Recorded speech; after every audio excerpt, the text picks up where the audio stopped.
to the channel. As always, if you are copy trading, you are an absolute moron and you deserve to lose all your money.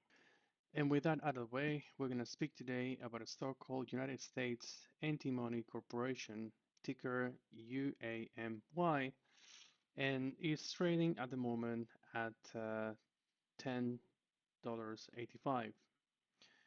In terms of this company, as you can see, it has been on a downward trend, but rising in recent weeks.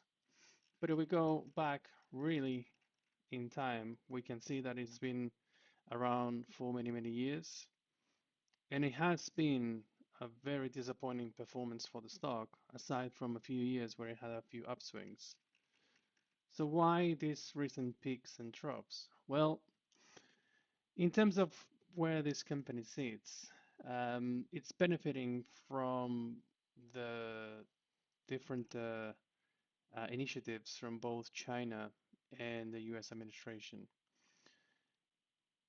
They produce antimony, which is being weaponized by China as a monopoly because they had most of the mine supply available in the world and 90% of the refining in the market.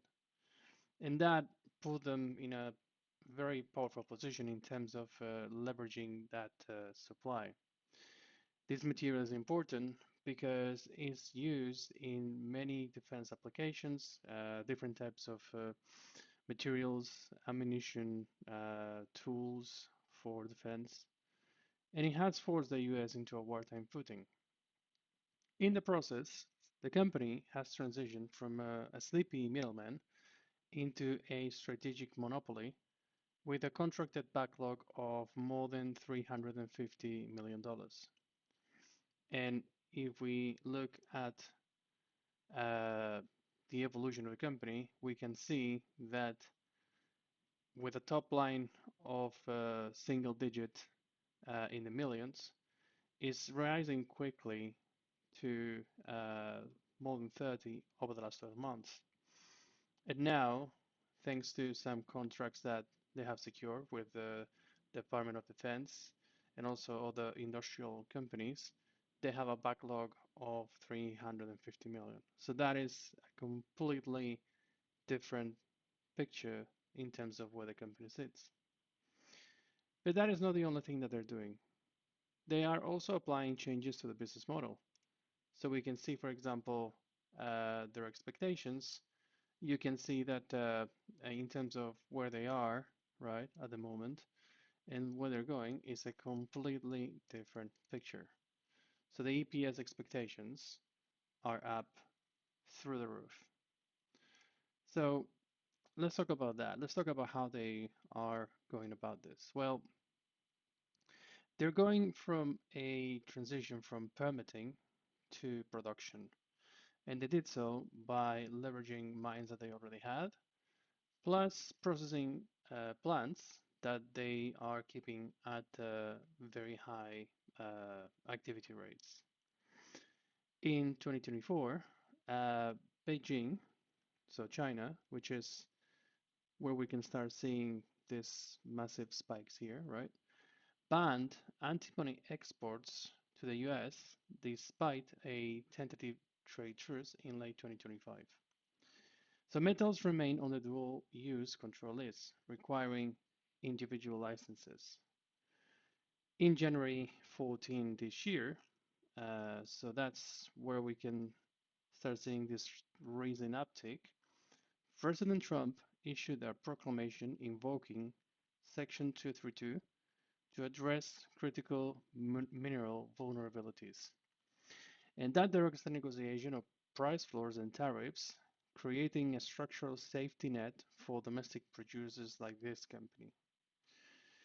At the same time, like I mentioned before, this product that they produce is the glue of the military. It is essential for armor-piercing projectiles, night vision optics, and ammunition primers. And the demand at the moment is currently price agnostic from the Department of Defense. So they have big, big clients that don't mind overpaying. They do it because it's a matter of national safety. So that, of course, creates very good margins for them. In the last 40 years, they spent buying foreign ore and scraping by on thin margins. And then part of the reason why we're seeing this change now is that they have a new CEO called Gary Evans, which has brought order into the company, making it vertically integrated.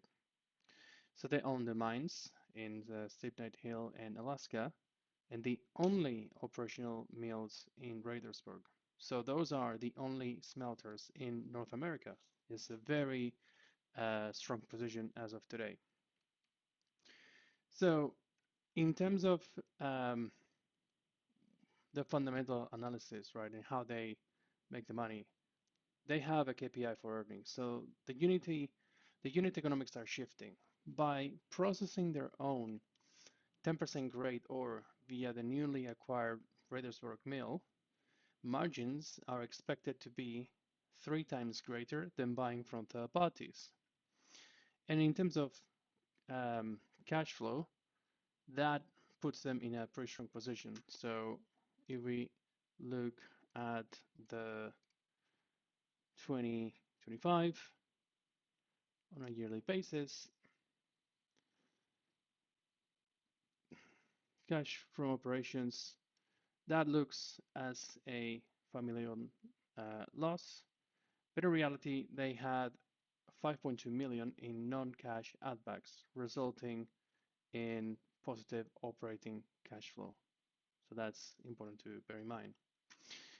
Now, for the next few months, it is expected that a number of things may happen. First of all, in February, the vertical integration will be finalized with the Radersburg mill commissioning. They also have a different facility called Thompson Falls, which will increase throughput to 500 to 600 tons per month. That's about 6 times expansion, again, happening next month in February. They also have the Stibnite Hill assay results, also happening in February, which confirms the high-grade domestic ore supply. And it's also expected that at some time in Q1, they will get a task order from the Department of Defense worth $50 million. So that is a follow-up to the initial 10 million order. Last but not least, we have the April earnings happening on the 1st of April.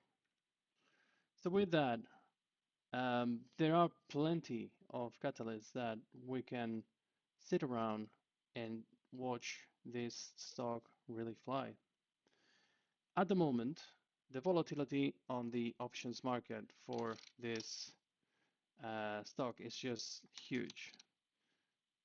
So we can see if we go to the options chain, that volatility, if we take, for example, the May, sits at over 100%. So that means that around that time, it would be realistic to expect for this stock to be sitting at around $20. So the way we can structure this, if we want to enter today, which I am, this is a quick and dirty calculation. I don't recommend this website, but we could buy the 12-15 strikes in May and sell the 20th of March 15th. Oh, excuse me. And we can do that on a 2-for-1 ratio.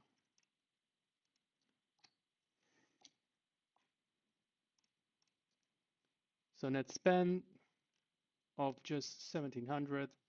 If we achieve that by end of March, which is before the expiring, leaving us plenty of headroom for further catalysts to move the stock until the end of May, we'll be up 100%. But of course, if it keeps going up, because maybe those catalysts come earlier than expected, we can make significantly more. And if we restructure after the March expiry, we can easily make 3x or even more. So pretty straightforward. In terms of risks, The main risk here is the execution of all the new infrastructure that management is putting together in order to drive that throughput. So as you know, with this type of materials companies, that is fairly unpredictable. It could be anything from accidents in their facilities, changes in legislation.